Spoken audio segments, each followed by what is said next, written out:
Bueno, créanme que no es fácil enfrentarse así ante un mar de gente.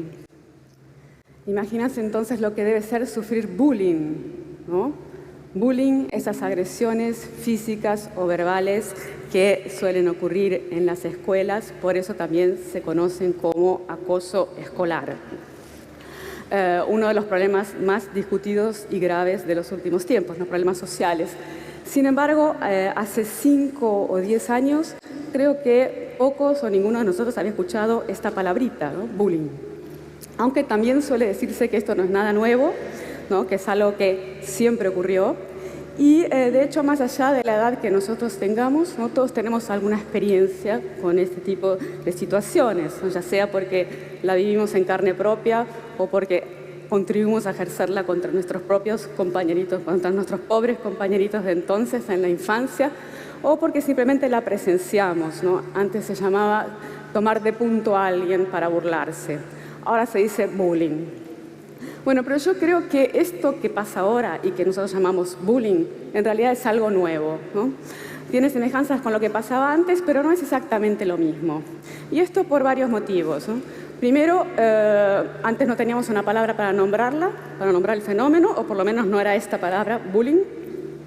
Ni era noticia, no se lo discutía en los medios, ¿sí? No se intentaba promulgar leyes para cohibirlo o para penalizarlo. Claro que podía ser motivo de sufrimiento para mucha gente, y de hecho lo era, pero se pensaba que era algo más o menos normal. Capaz una consecuencia indeseada, un efecto colateral indeseado de la convivencia escolar, pero no tan grave, ¿no? Algunos incluso podían pensar que eso contribuía a la educación de los chicos. Pero hay algo importante, y es que en esa misma época, o sea, hasta no hace poco, otros dramas escolares se consideraban mucho más serios que esas peleitas sin importancia que ocurrían en los recreos y en los pasillos. Me refiero a las amonestaciones, las expulsiones, incluso las malas notas. Tanto los chicos como los maestros, los padres y la sociedad en general pensaban que eso era mucho más importante que lo que ahora llamamos bullying. Aunque ahora es al revés, tiende a ser al revés, ¿no? Las malas notas y las reprimendas disciplinarias parece que son cada vez menos graves, y este nuevo fenómeno del bullying ocupa un papel cada vez más central. Entonces hay un simultáneo y complementario que sucede al mismo tiempo, ¿no? Por un lado, los motivos más tradicionales de humillación escolar, que son los castigos aplicados por una autoridad, como un docente o un directivo, a los alumnos que hicieron algo considerado incorrecto, algo prohibido por los reglamentos o algo considerado que no se debe hacer, como portarse mal o no estudiar. Por un lado, eso pierde peso, y por otro lado, ganan prioridad nuevos motivos de humillación escolar, que son estos castigos que los mismos alumnos se aplican entre sí por los más diversos motivos, pero casi siempre por algo relacionado con el aspecto físico o con la personalidad de la víctima. Bueno, si esto de hecho está sucediendo, la pregunta sería ¿por qué? ¿No? ¿Por qué esta transformación en nuestros valores? Y yo creo que se trata de un gran cambio histórico, ¿no? Un gran cambio histórico sobre el cual vale la pena pensar. Porque pensamos que, por un lado, en esos motivos de humillación escolar, esos conflictos escolares más tradicionales, amonestaciones, expulsiones, malas notas, lo que opera allí es la culpa. Culpa por haber hecho algo malo, ¿no? La culpa es una emoción interna, privada, se refiere a un conflicto moral, a un drama de cada uno consigo mismo, por haber hecho algo que no solamente los reglamentos dicen que está prohibido, que no debería hacerse porque es incorrecto, sino que todos piensan que eso está mal, incluso yo, ¿no? Yo me siento culpable porque hice algo malo. Ahora, en el caso del bullying, no es la culpa lo que está en juego, ¿no? Sino otro tipo de emoción, la vergüenza, que no es exactamente lo mismo, ¿no? Es bastante distinta. La vergüenza es una emoción pública, no se refiere a un drama privado de cada uno consigo mismo por haber hecho algo malo. En el caso de la vergüenza, el problema no soy yo, sino los otros, los demás. La mirada de los demás, ¿no? que me juzga de un modo incorrecto, injusto, a veces cruel, más allá de que yo tenga la culpa o no de haber hecho algo malo. En general no tengo culpa de nada, ¿no? Son los otros que ejercen sobre mí esa mirada cruel. Entonces, es una transformación, ¿no? Y yo creo que una transformación del equilibrio, ¿no? Pasa a ser más importante la vergüenza que la culpa. Y yo creo que esta es una clave para entender por qué están cambiando nuestras prioridades. Porque me parece que la mirada ajena, la mirada del otro, que obviamente siempre fue importante, últimamente ganó un peso desmesurado, ¿no? Desmedido tal vez, sobre todo al momento de juzgar quién es cada uno y cuánto vale. Y esto no siempre fue así. Por eso digo que es un gran cambio histórico.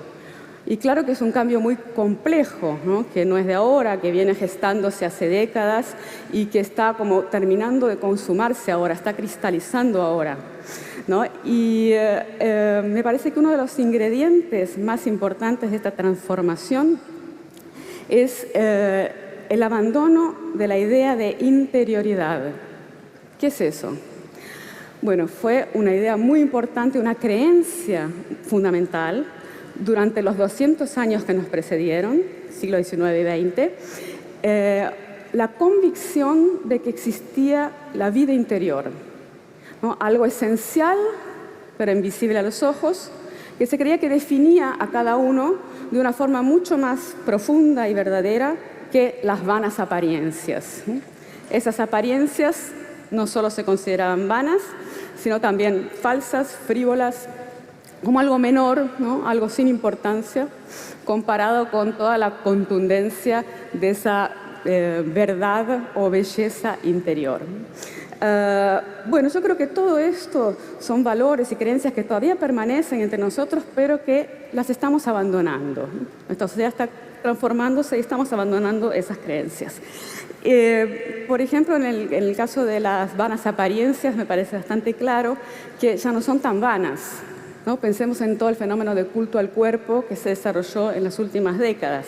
La importancia de la imagen personal, del aspecto físico, el tema de los gimnasios, los tratamientos estéticos, todo eso.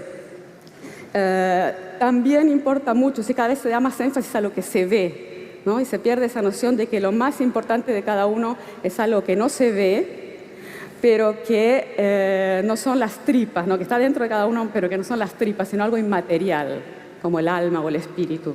Parece que cada vez creemos menos en eso y cada vez más en lo que los demás pueden ver, lo que mostramos, lo que hacemos. Y en función de estas transformaciones, los otros nos juzgan a partir de lo que ven y menos a partir de esa noción de que hay algo adentro, una interioridad etérea, medio victoriana, medio anticuada, que sería más verdadera de los actos y que las apariencias. Junto con esto aparecen una serie de indicios de transformaciones y uno de ellos sería la autopromoción, ¿no? Las tácticas o técnicas de autopromoción que hoy están por todas partes y que hasta hace poco se considerarían algo de mal gusto, ¿no? Pero pensemos como un ejemplo la conquista, la obsesión por conquistar la mayor cantidad de seguidores o de me gusta, ¿no? Esto también para probar que uno es alguien que existe y que tiene valor y que merece ser admirado. Todo el fenómeno de las redes sociales podría ser visto también como una prueba de esta transformación, el éxito de las redes sociales de Internet, así como un conjunto, una infinidad de síntomas, fenómenos contemporáneos, que van desde los tatuajes hasta las cirugías plásticas, pasando por los reality shows y por el bullying, ¿no? Creo que pensando en este contexto más amplio, no sorprende que hoy el bullying se haya transformado en algo tan serio, tan grave, cuando las amonestaciones y las malas notas son cada vez menos graves, ¿no? Porque parece que la culpa perdió buena parte de su eficacia moralizadora. O sea, la culpa ya no es tan eficaz como la vergüenza para producir efectos en nuestras vidas. Y esto, claro que es muy complicado, ¿no? Porque exige un gerenciamiento, una administración de dos vertientes que parecen contradictorias. Por un lado, tenemos que exponernos, ¿no? Tenemos que mostrarnos, los demás tienen que ver lo que somos, cómo somos y lo que hacemos. Entonces tenemos que cultivar y divulgar nuestra imagen. Pero por otro lado está siempre el riesgo de que esa mirada ajena no nos devuelva admiración, sino rechazo, burla, ignorancia también, que nos ignore. Entonces nos hemos vuelto más vulnerables a la mirada ajena por ese mismo motivo. Pensemos también en la complicación que es el ciberbullying, ¿no? Cuando estas burlas o difamaciones se diseminan por las redes, YouTube, Facebook, etc. Y entonces lo que antes solía ser privado, ¿no? Limitarse al grupito de conocidos o protegido por las paredes de la escuela o de la casa, de repente se expone ante millones de personas, ¿no? Todos lo saben. Entonces la vergüenza se hace terrible, ¿no? Mucho más grave.